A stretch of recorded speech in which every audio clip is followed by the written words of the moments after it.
讲到台东的嘉明湖，平均一年就超过9000人去佚佗去爬山。不过因为是台湾乌蚬的生态地，过去就乌蚬会走入去沙寮去找食。今年4月，伫咧武鹿农园，嘛有乌蚬走入去咬死农民所饲的9只鸡仔。林业署即马嘛加强咧宣导，希望游客甲村民会当加注意，避免人甲蚬的冲突。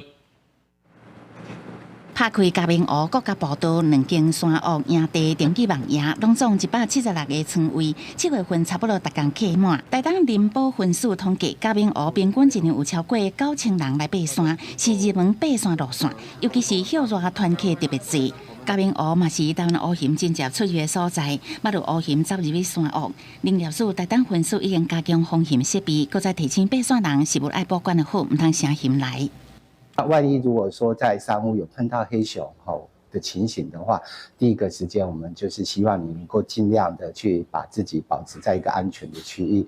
今年4月，南回武鹿村捌有乌蚬落山走入去果园，咬死9只鸡仔。即摆游客渐渐增加，关山分局甲台东林保分署再去特别前往武鹿村，向村民甲游客宣传，各打防蚬海报。